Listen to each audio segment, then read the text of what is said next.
Which contender will bring equilibrium? Let's go look. Hi, I'm Tom from Just One Pack, and it's time to do another tier list. Equilibrium, the 5th set of Alpha Clash, is coming out 28th of March, and bringing us a whole set of new contenders. But which one is the best? Well, here's my take on it.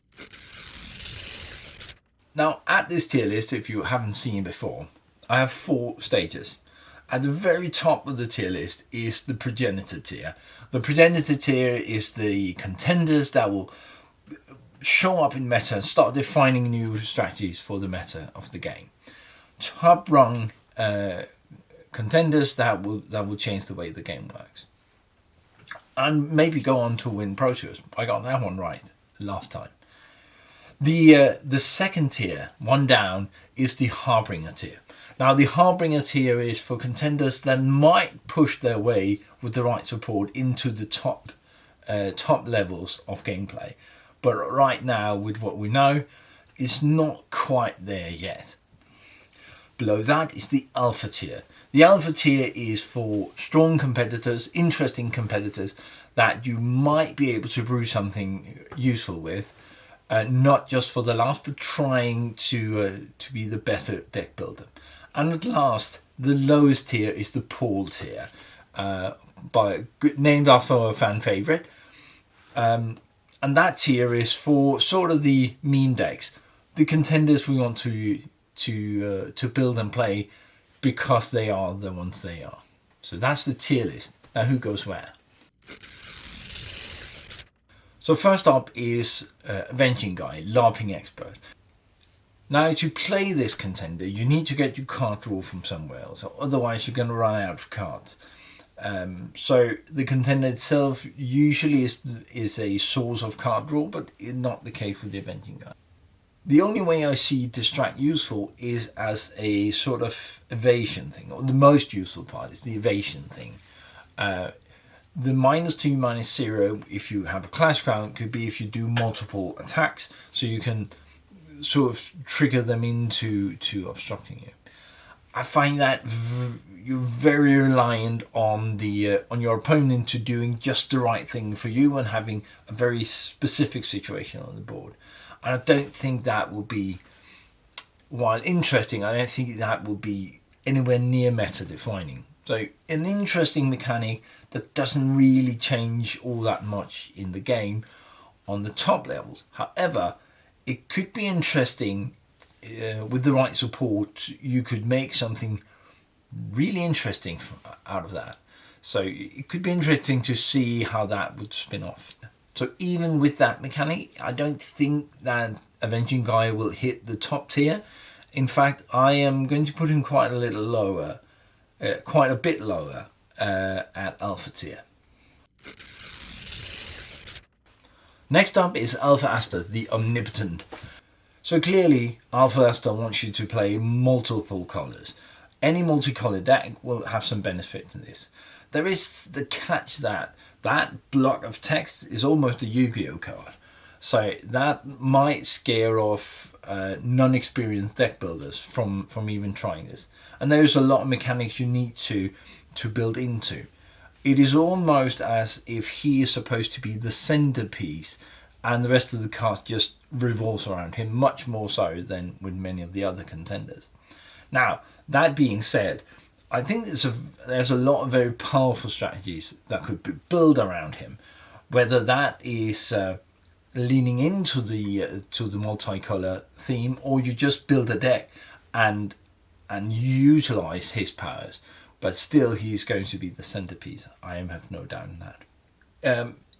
So when I look at these effects, he has some very strong effects in at least the blue and the black. I think all the effects are fairly useful. But the blue and the black, to me, looks very, very powerful, very, very useful in combination.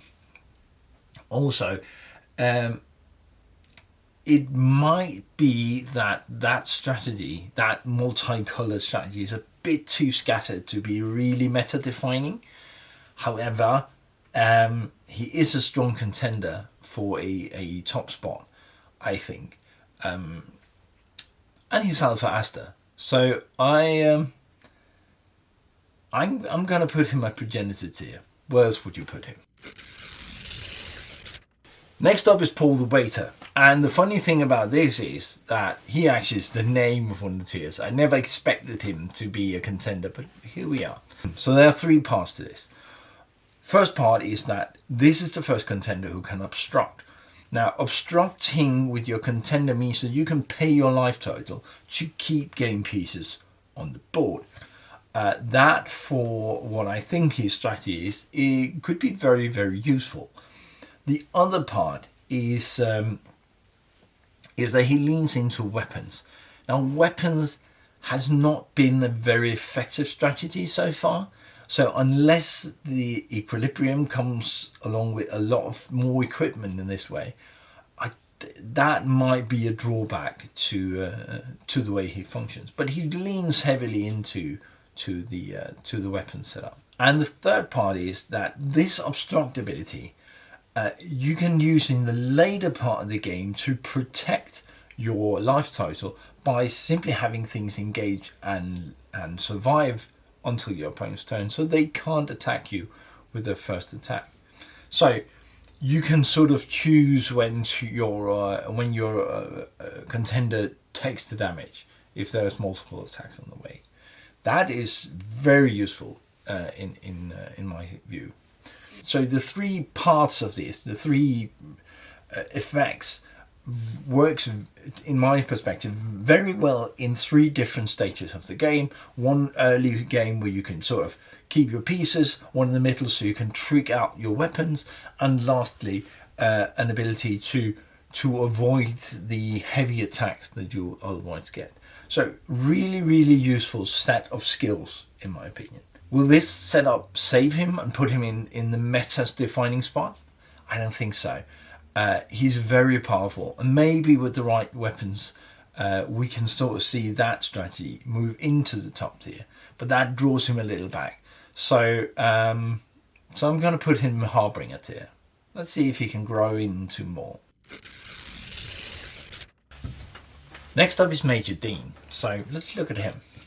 Now this again for me is a weapon-based strategy. We want weapons attached to Alpha Hunters, which makes perfect sense. Only it's still not a very strong strategy. There are simply not the power in weapons just now to support a weapon strategy at the top tier levels. That doesn't mean it's not interesting and fun. I enjoy playing my Moxie decks, but they are not strong. So making this work competitively might be hard. What is interesting though is this new portal mechanic, which opens up a new game space, sort of, where previously your deck either wanted it opened or closed, primarily opened. Now you want it to shift you want it to activate, shift from open to closed every turn, which makes it a much more interesting setup. He could actually benefit from closing the portal even if he has no benefit or won't take advantage of it, because his opponent is forced to open it, use resources on that or effects, but also giving him a card and boosting some of his clash card. A very fun interaction there. Is it strong? I don't think so, but I might be wrong. That being said, the small changes like the +1/+0 or the +0/+1 sort of leans into a more aggro strategy for me. The small changes, the small adjustments, the small extra damage you can make, constantly pushing all the small benefits for a greater good over a lot of attacks. Weapons are not, at least not for what we've seen, are not meant for an aggro strategy. They're more of a mid-range sort of thing, where you want to build up some power before you're swinging big. Now, that could change, but as of right now, I don't see it. The saving grace here could be that if Equilibrium comes out with a lot of new weapons or just some more interesting weapons. We had some in the past, but there needs to be a little bit more, especially in the cheap end of the spectrum. Now, that said, it's not so meme-like that I would put it in Paul tier, the Major Dean card. The Contender is a viable thing, and there might be some power in it, especially at a lower competitive level. Not just because it's Major D. I don't think he's that big of a character, to be honest. So while he's not meta defining, he's not gonna spend a lot of time in the top 8 either. He might be interesting at the local game store or in your community. So I'm gonna put him at Alpha tier. Last up is the dual-sided Clarity Contender. So have a look at her. So dual-sided contenders are hard to get right. They're very timing dependent, and that means there's a bigger mental load on the player playing them to get their timing, combos and triggers right. That doesn't mean they couldn't work or they won't work. It just makes it harder. And that means the payoff for that extra mental effort has to be there. Now, the dark side of Clarity here, her effect to play something out of your oblivion for even less is a really powerful effect, and could easily see some real gains and benefits for the player playing on the dark side. The other side of that is, of course, that you take extra damage when you're on that. So you need to be there, deliver Contender damage, play something, get the ability to play, and then flipping the card. Now, that requires resources and things from hand and stuff like that, and timing has to be right. But it's a very powerful effect. But is it enough to be meta-defining? I am far from the best deck builder and player of this game. No comparison to those who are actually good at this. But I'm having a difficulty seeing this timing being that good. This timing issue being that good on a dual-sided Contender, even with Clarity, to bring her in the meta-defining level. So I'm going to have to bump her down to Harbinger tier. So that was my tier list. If you agree with me, let me know. Give this a like and maybe give me a follow. If you disagree or think I made some mistake here, let me know in the comments what I should have, what I've missed, and why I placed something wrong. And I'd be happy to read that.